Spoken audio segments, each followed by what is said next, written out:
Hello, everyone, and thanks for tuning in.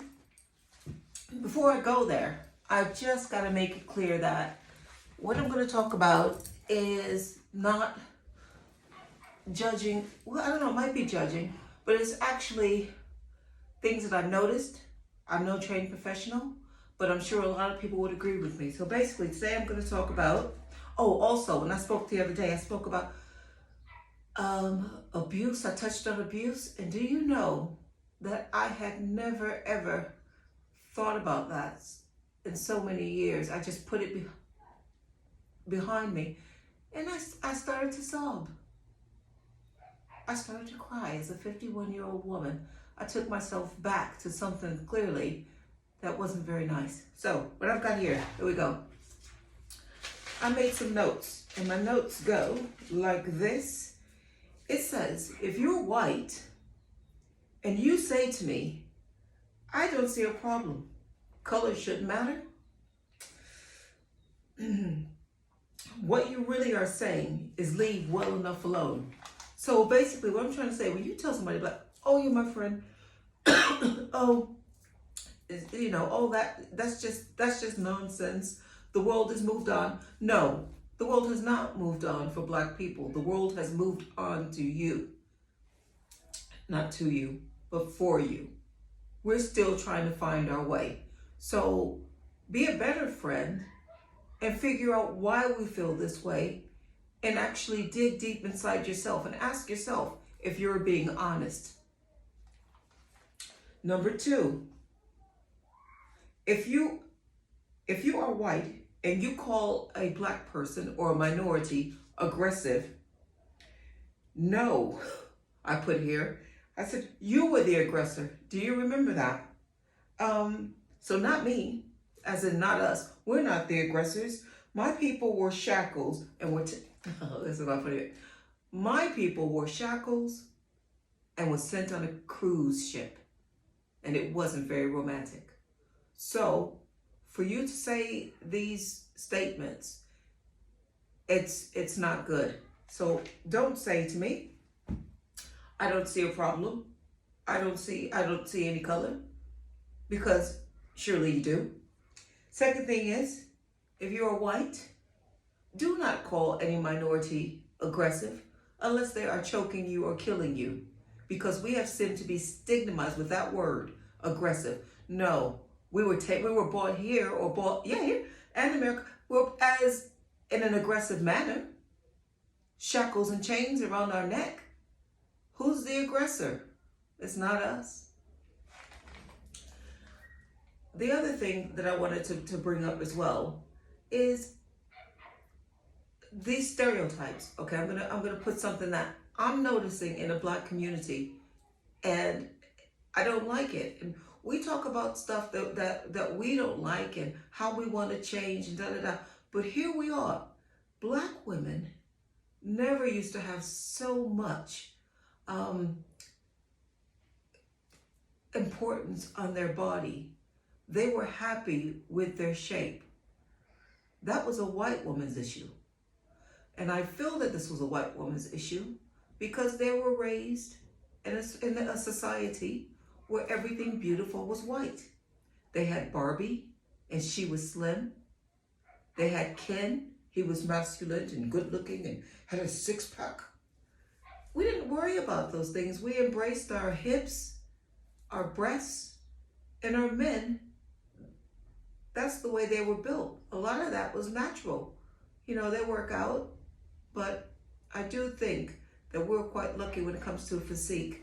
And I'm kind of disappointed when I see Black women putting Botox here, Botox here, Botox here. I just think that we're picking up a lot of bad habits that aren't necessarily how we were. We used to be quite comfortable in our own skin. I think, and I'm guilty of it as well.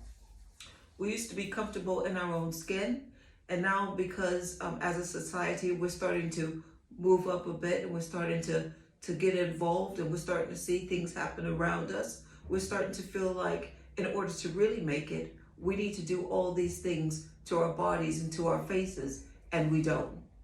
It's not necessary. I'd like to see us come back to, we like our natural hair. I'd like to see us come back au naturel.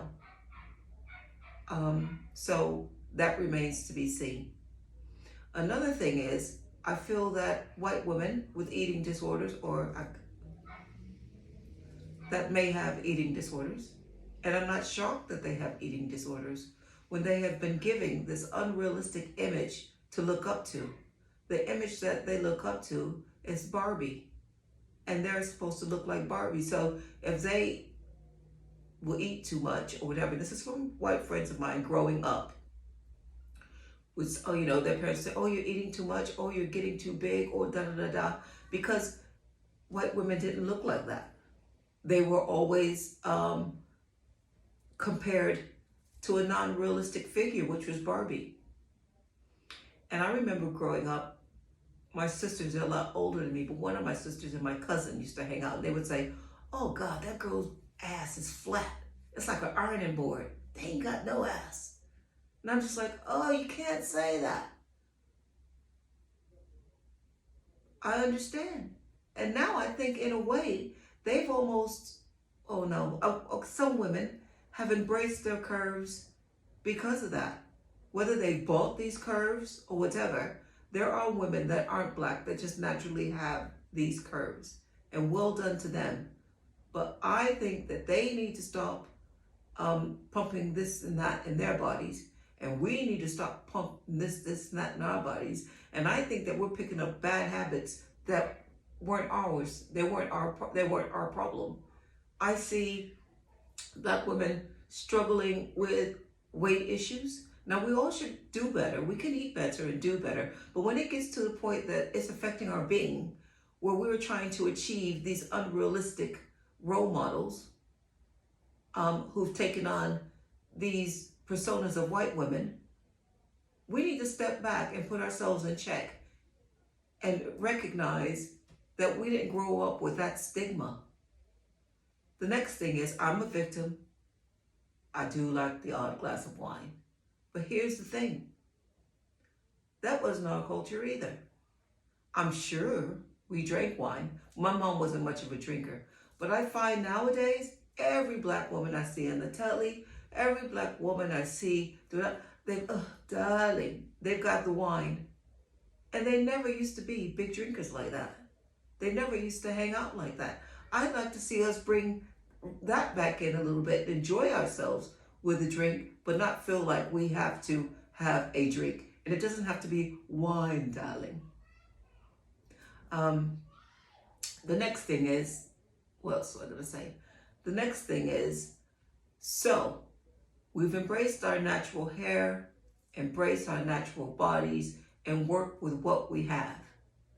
I think we need to come back to our communities and not let these outside factors influence how we live our lives. I think what we need to do is always correct people and let them know where we come from, how we were raised, and what is important to us. What is not important to us is all these man-made manufactured things. What is important to us is our culture and our people. Another thing I wanted to add as well is, let me see if it's on tip of my tongue. To our culture. I can't quite get it now. It was just there, but that's in a nutshell kind of what I'm trying to say. We just need to embrace who and what we are instead of running around trying to be and act as though we're something else, because that's not our culture. We're decent, good people with good morals. We look good, we dress good, we do lots of things, but I feel as though all these things come to us naturally. And we've taken on this persona, I think, as well, to a degree. And I don't want us to really, if you say, oh no, we're not, I want to make sure that we're not. What we will do and walk over anybody for anything that we want. We will take, and take, but we won't give. I don't believe that's Black cultures. We're not takers. And I want to leave off on something else as well. I remember when my auntie, when I was young, my auntie said, you know, when I came to this country from Alabama, all my family are from Alabama, And she said, when I came here with your mother, and she goes, I came here, and the first thing I did was I went on welfare. And she said this, which is benefits in England. And she goes, and they gave us so much money. Every child I had, I was getting more money, she said. She said, I had more money than your mother did, and she had a job. I had to lend her money.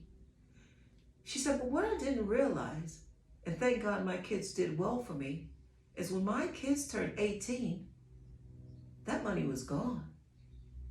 I had no way of taking care of myself. So here I am, which makes me smile because she said, here I is, going about my business day to day, collecting this money off these white folks and not handling my business. I got lost.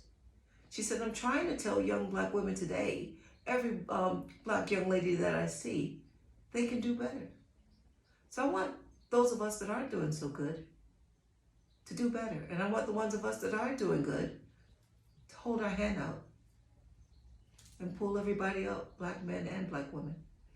Anyway, I could go on. I want to thank you all for listening. I hope you absorbed that information, but let me know. Maybe you don't agree. So follow me on YouTube. That is Larry Henry. Larry Henry, Putting the World Right. Larry Henry, Putting the World Right on YouTube. Please subscribe or follow me on Instagram. That's PTWR 2021. I'll say that again. That's PTWR 2021. And I look forward to you following me. I look forward to you sending in any questions you might have for me. I look forward to any comments, good or bad, that you might have for me. I'd be happy to address them. So thank you all for listening. And also, my website is www.LarryHenryPuttingTheWorldRight.com. All right, people. Have a good day. Bye.